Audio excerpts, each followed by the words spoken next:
Jadi lebih kurang harga itu nanti sebenarnya naiknya lebih kurang 9-10%.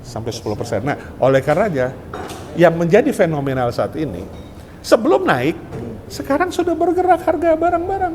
Apalagi mau menyambut Nataru ya, 4-5% beberapa kebutuhan pokok kalau Mas survei sudah naik sebelum naik PPN. Karena mungkin barang-barang itu memang tidak terkena PPN.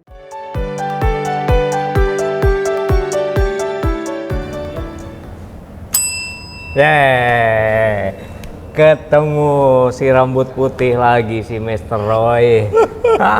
Sama-sama kita ya. Sama-sama kita ini orang yang sudah meninggalkan dunia hitam, Mas Roy. Dan kopi masih tersedia. Mas Roy pesan apa tadi? Saya kopi Kakanat. Yoi, masih Kakanat kopi. Ini di sini spesial di sini. Ya, kopi Kakanat dan ini harus dicoba. Ya, tadi saya masuk ke tempat ini yang dipromosikan kopi Kakanat. Ya. Jadi sedang dibuat. Kakanat Coffee di BC emang keren nih. Tapi buat saya sih ya, saya tetap cinta kopi hitam nih.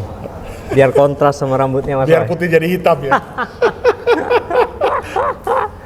Tapi ngomong-ngomong ya, kafe, restoran katanya tidak kena pajak 12%. Kenaikan yang direncanakan pemerintah tahun 2025, Mas Roy. Tapi pada umumnya teman-teman di dunia usaha mengeluhkan situasi rencana kenaikan 12% itu, meskipun sudah diamanatkan di undang-undang harmonisasi peraturan perpajakan. Nah, ini sebenarnya apa sih polemik ini? Katanya kemarin Mas Opung, Pak Opung katanya memastikan bahwa ini tetap implementasi 12% tahun depan. Sementara kita sedang ngadepin juga masalah-masalah UMP yang naik juga tahun depan. Nah, ini soal perpajakan nih macam mana di sudut pandangnya Mas Roy ini? Ya. Mas Roy ini kan ahli retail gitu loh, yang itu terkena dampak langsung kan retail nih. Satu kata saat ini, prihatin. Prihatin. Situasi seperti ini, kenapa prihatin? Pemerintah, siapapun, kementerian, lembaga, badan, siapapun, kan helikopter view-nya tinggi. Tapi mengapa nggak punya sense of crisis? Sense of crisis, ya. Ini kita berbicara, kita prihatin. Bukan karena kami pelaku usaha, kemudian kita prihatin terhadap diri sendiri. Tidak. Karena keberadaan kami juga, eksistensi usaha kami juga. Karena ada konsumen, ada masyarakat. Kita prihatin terhadap masyarakat dan konsumen. Bleed dari Undang-Undang Nomor 7 HPP tahun 2021, ketika menaikkan dari 10 menjadi 11, kemudian tahun 2025 1 Januari yang sekarang sedang ramai dibicarakan menjadi 12%. Ya, 12%. Pada saat itu ditetapkannya HPP Undang-Undang Nomor 7, kondisi ekonomi tidak seperti sekarang. Oh, waktu itu ya oke lah. Pada saat itu semua sedang berupaya merecovery setelah COVID dan segala upaya sudah mulai kelihatan baik, maju, bahkan walaupun belum 100%. Dan pada saat itulah ditentukan Undang-Undang HPP oleh Wakil Rakyat. Dalam kondisi waktu itu. Pada saat itu. Nah, kenapa kami katakan prihatin dan tidak adanya sense of crisis? Karena saat ini berbeda dengan tahun 2021. 2024 ini sekarang kita baru selesai deflasi 5 bulan habis Lebaran. Ya. Deflasi ini adalah pelemahan consumption, pelemahan demand, pelemahan permintaan domestik. Di mana harga-harga barang sekunder turun cukup drastis. Turun, dan kalaupun ada berlebihan stok hanya beberapa barang saja, dan itu membuat juga angka deflasi kita bertahan selama 5 bulan. Jadi ini alarm berbahaya 5 bulan alarm deflasi. Yang berbahaya, karena kalau deflasi itu kan menandakan bahwa barang bisa diproduksi tapi nggak ada yang beli. Barang bisa ada stok, barang bisa ada stok tapi nggak ada yang belanja. Karena apa? Ya, kita tahu posisi 5 bulan terakhir ini dan sampai hari ini PHK belum selesai. I see. Per 30 Oktober kemarin, PHK di Indonesia sudah hampir 64.300. Iya. Hampir 65.000. Separuhnya lebih kontribusi TPT, garmen. Separuh lebih kita tahu adalah dari tekstil, TPT. Kenapa TPT? Karena memang pelemahan di overseas. Ya. Global consumption buat TPT kita, betul. ekspor kita juga turun drastis. Turun drastis dan barang-barang impor masuk dengan sangat bebas. Betul. Kenapa turun drastis? Karena geopolitik yang terjadi, orang nggak mikir untuk ada baju dulu. Bagaimana aman, bagaimana selamat. Supply defisit yang sedang menurun di berbagai negara, bagaimana orang makan dan minum, bukan tekstil, sehingga turun di ekspor. Kemudian kita berantem dengan import ilegal. Import ilegal hampir sekitar 75.000 kontainer dengan barusan diketemukan kontribusi tuh. hampir 42 triliun. Itu begitu leluasa bisa masuk. Iya. Ya. Menandingi produk tekstil domestik. Kemudian kita bicara lagi alas sepatu, kita bicara lagi macam-macam, retail juga termasuk. Alat-alat rumah tangga juga. Rumah tangga, kebutuhan pokok untuk sehari-hari yang sifatnya memang defisit karena fluktuasi harga sehingga juga harga harus naik, itu kan juga jadi problem.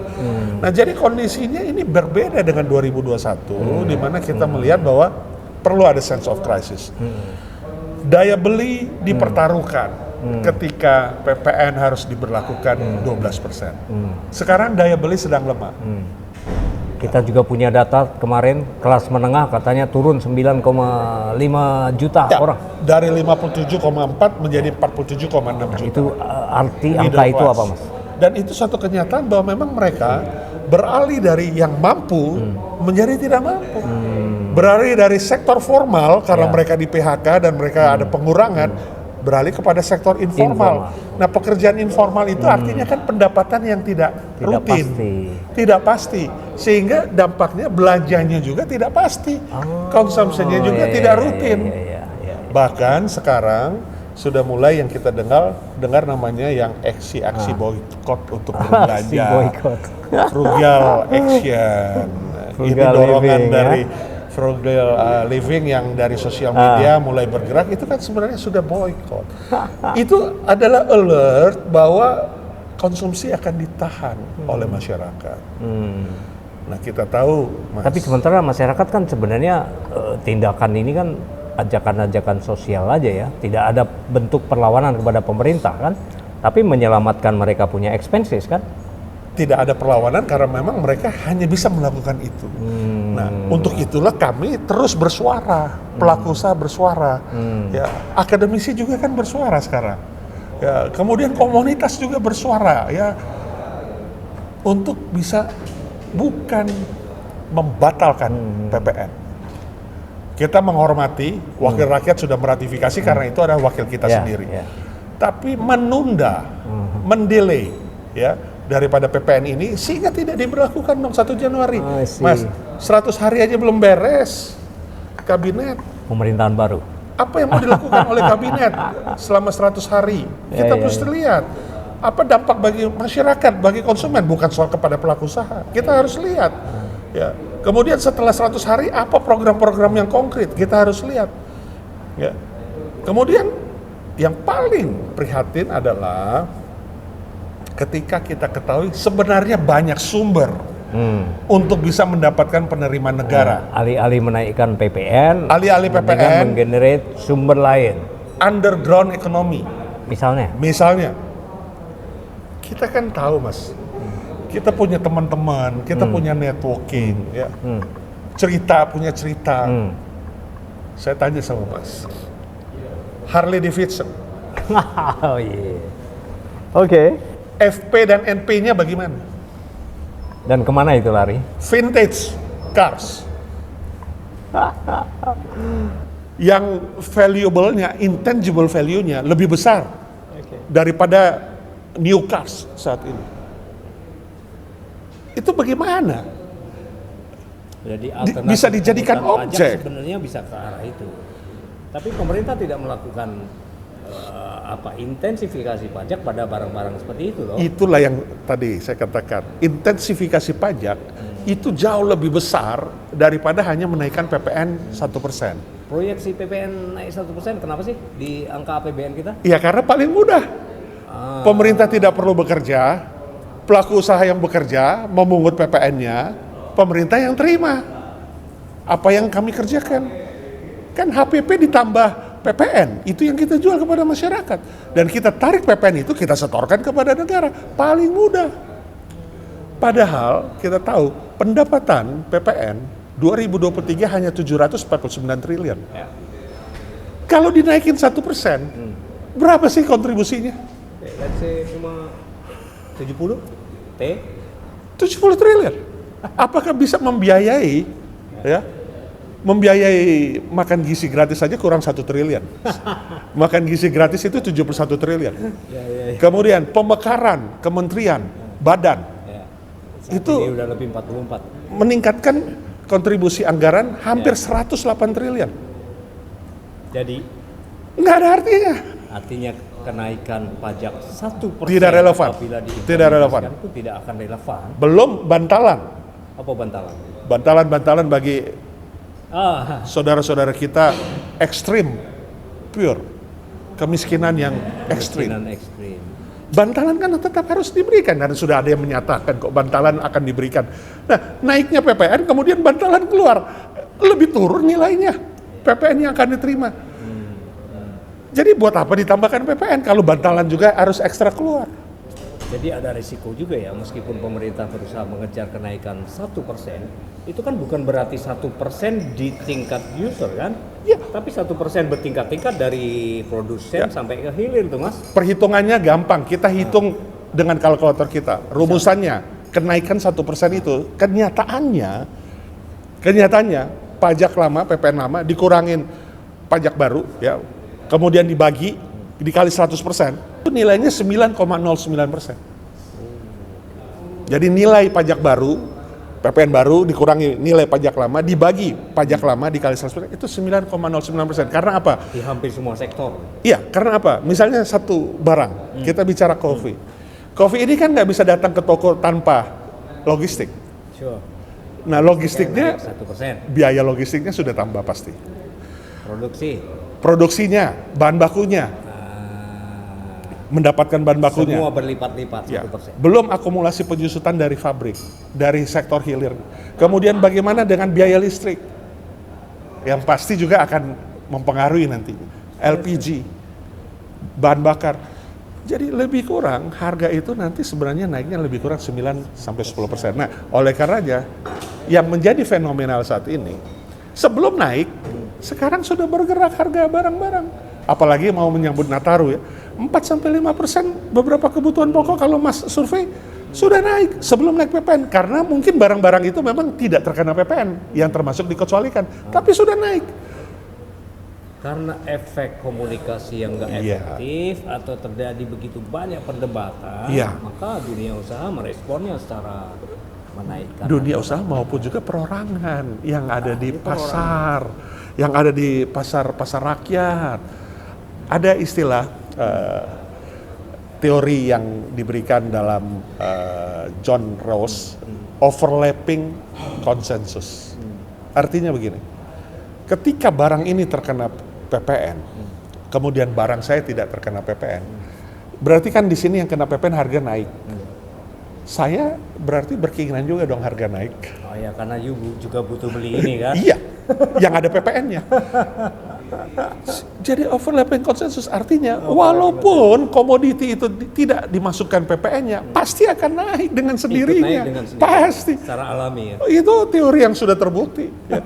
Overlapping konsensus yang positif adalah Pancasila. Ya, berbagai ras, suku, dan bangsa kita overlapping konsensusnya menjadi satu Pancasila. Tapi ada istilah overlapping konsensus dalam hal market price. Ketika ada satu komoditi yang memang berubah, nggak mungkin komoditi yang tidak dikenakan PPN atau tidak dikenakan pajak tidak berubah. Itu kenyataan market. Anyway, kita mewakili dunia usaha, kita bisa komplain. Mas, ini kopi kakanatnya.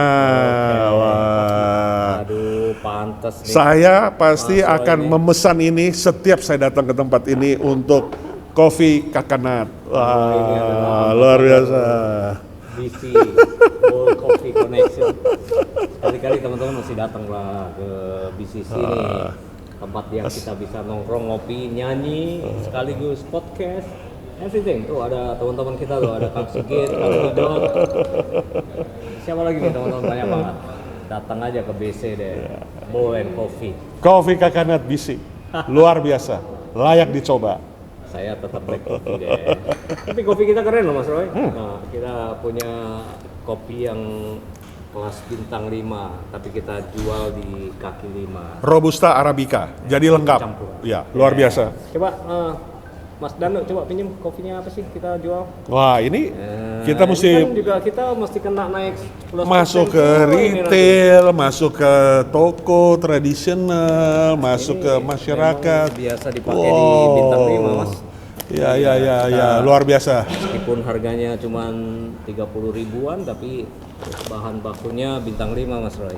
Ini saya pesan 2 langsung. Ambil 2 ya. Nah ini kita juga punya pemikiran gini nih Mas Roy. Sementara ini kalangan dunia usaha yang rewel banget. Ya, Kenaikan 12%. Iya, betul. Kita nggak lihat teman-teman. prihatin. Nggak lihat teman-teman dari Serikat Pekerja ikut bersuara tentang kenaikan 12% Pasti. ini karena Pasti. mereka Mereka bagian dari masyarakat bagian dari masyarakat, tapi yang mereka akan menyuarakan menerima konsekuensi ini. konsekuensi pertambahan pajak Yes. itu menaikkan harga dan Yes. mereka akan terkena Yes. korban langsung kan Mas? Kita tadi sudah bicara naik 9-10% itu sudah pasti. Dan masih banyak yang bisa diupayakan untuk penerima negara. Tadi saya sudah sebut Harley Davidson, vintage cars ya, NPFP, kemudian import ilegal, Importing. thrifting. Ya. Bagaimana Mas sekarang thrifting itu sekarang jadi yang tadinya diam-diam sekarang jadi resmi. Punya toko dan punya namanya Central Thrifting. Itu ada dekat rumah saya tuh. Dan itu dibiarkan oleh pemerintah ya, meskipun Permendak nomor berapa saya lupa. Saya ajak ke rumah saya di Kalimalang, itu ada tulisan Central Thrifting besar dibuka, Dibiarkan pula gitu. resmi. Padahal itu barang-barang yang kita tahu masuknya bal-balan, dijualnya satuan. Berapa nih kemeja nih Mas Danang kira-kira kalau di thrifting? Cemban kali. 5.000 setengahnya. Masih untung 10.000. Kemudian mereknya merek bagus karena fake, ditempel. Kemudian ini baju bekas sebenarnya. Baju bekas, dan banyak teman-teman happy banget Mas pakai baju bekas orang luar negeri.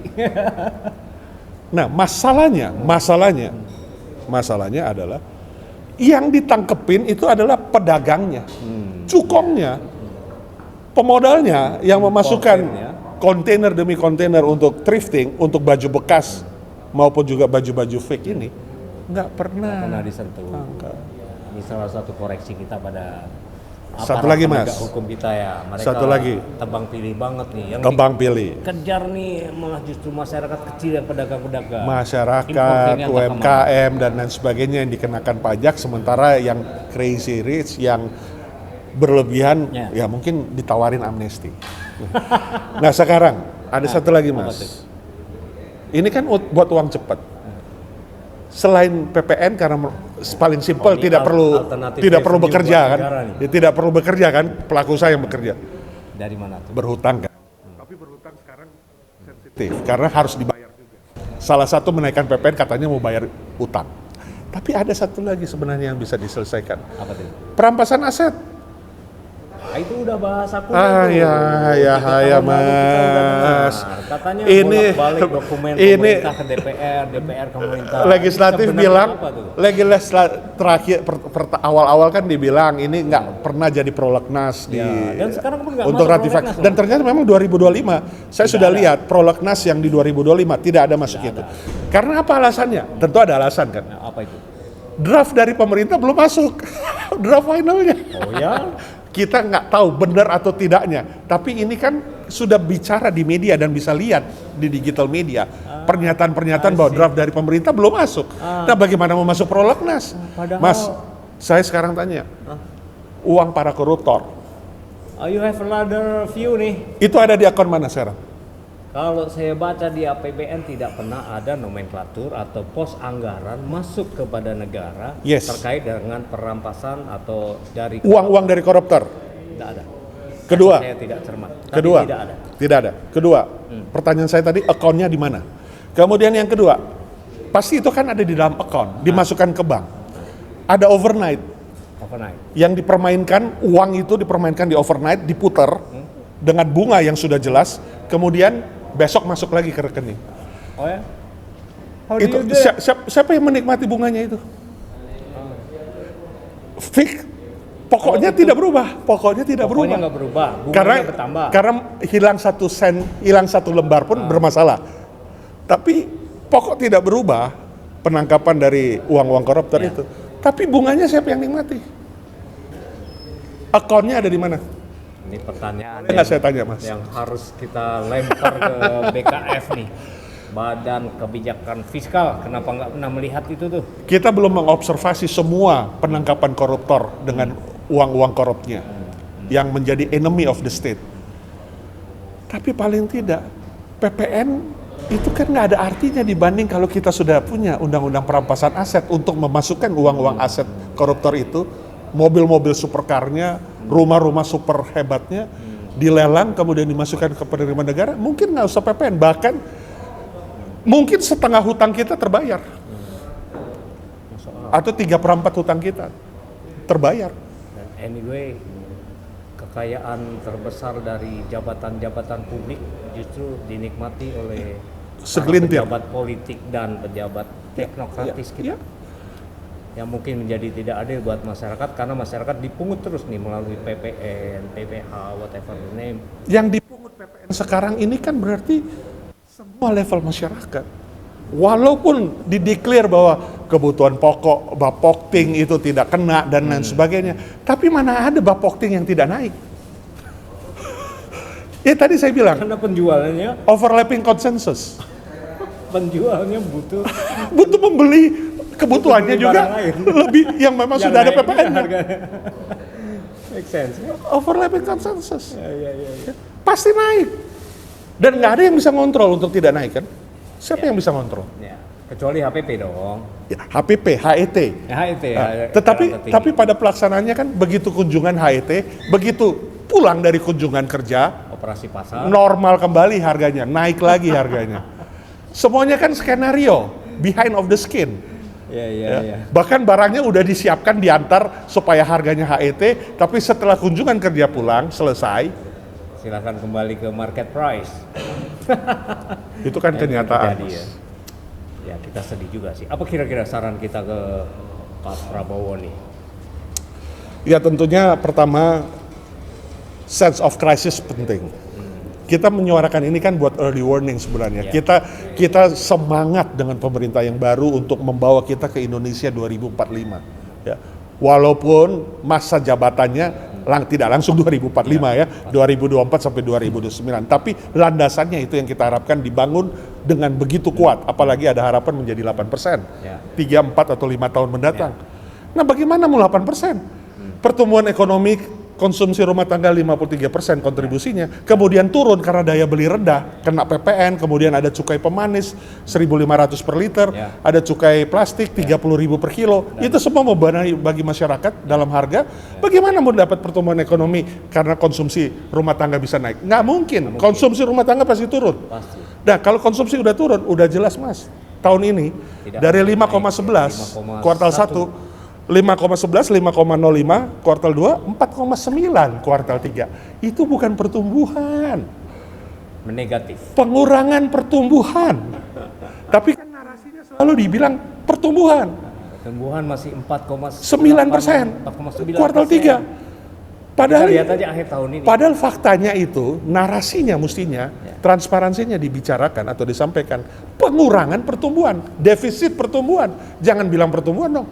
Nah, sekarang bagaimana dengan penetapan lagi PPN yang kelihatannya dipastikan kepastian akan diberlakukan 1 Januari. Kenapa nggak akan mendorong lagi melemahnya atau mematikan daya beli, bukan melemah lagi daya beli, mematikan daya beli. Nah, bagaimana mungkin bisa dapat 8%? Tahun depan perkiraan kami pelaku usaha akan terjadi secular stagflation. Apa tuh? Stagflation. Semuanya stuck. Pelaku usaha nggak bisa berkembang karena produktivitas rendah, nggak ada jalan lain. Keputusan terakhir PHK karena ada yang juga 6,5% kenaikan UMP yang tiba-tiba hanya dibicarakan bipartit. bukan tripartit. Padahal Undang-Undang Cipta Kerja mengisyaratkan harus tripartit supaya proporsional, pelaku usaha, pemerintah, dan serikat. Kemudian mekanismenya harus dibicarakan terbuka. Rumusannya sudah jelas. Ya. Rumusannya ditabrak sekarang. Sekarang tabrak, accident, bipartit. Nah, lalu sekarang pertanyaan saya juga, siapa yang mau bayar 6,5%? Bisa dipinjam nggak dari APBN? No, cannot. Bisa kami pelaku usaha mengajukan peminjaman kepada APBN untuk 6,5% dibayarkan? Kecuali prakerja lah. Atau oke lah. Siapa yang menikmati untung? Siapa yang menikmati untung? Oke lah, prediksi kami naiknya 1-2%. Nah, yang 4% bisa nggak pinjam dari APBN? 4,5% saya pinjam dari APBN. Oh iya lah. Nah, maksud kita kalau tripartit, kita mau bicara mengenai apa stimulus buat kami. Kalau kami harus membayar 6,5%.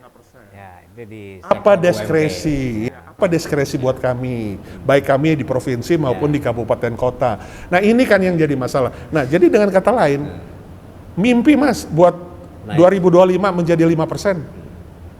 Mimpi. Kita juga lihat ya, angka PMI kita juga turun. PMI kita 49. Kontribusi manufaktur pada PDB juga semakin turun ya. Jadi kita melihat ini harusnya menjadi alat bagi pemerintah untuk tidak gegabah melakukan keputusan-keputusan strategis. Minimal Mas, kita kan yang memberikan mandat kepada pemerintah, kita memilih lewat pilpres, pilkada, pileg pemerintah. Minimal aware lah terhadap kami. Dengerin lah. Pelaku usaha kan masyarakat juga, kami kan melakukan pemilihan juga. Kita juga nyoblos. Kita semuanya melakukan hak dan juga kewajiban apa yang harus dilakukan. Oke. Ini menarik nih Mas Ray, kita harus perdalam lagi nih karena kita pengen ya ada kearifan pemerintah untuk menerapkan berbagai macam bentuk kenaikan, baik PPN, kenaikan UMP, kenaikan tarif listrik, tahun depan juga naik. LPG. Insentif di kelas menengah juga ditarik sebagian, dikurangin ya kan. Nah, ini menjadi masalah yang sangat serius yang tentunya pemerintah mestinya lebih arif lah. Pemerintah harus hadir Di situ di rakyat dan tidak sense of crisis. betul, sense of crisisnya harus tinggi. Dan ada satu pasal di Undang-Undang HPP Mas, Ya, terkait bahwa pemerintah tuh sebenarnya bisa juga menerapkan rentang tarif pajak antara 5-15%, tidak semata-mata 12%. ternyata tidak perlu Perpu. Tidak perlu. Tidak perlu di dalam HPP itu 5 sampai yang maksimal. Jadi Kenapa memaksakan 12% dalam situasi yang tidak baik-baik saja? berarti persoalannya bukan mau tidak mau. Bukan bisa tidak bisa, maaf. Tapi mau tidak mau.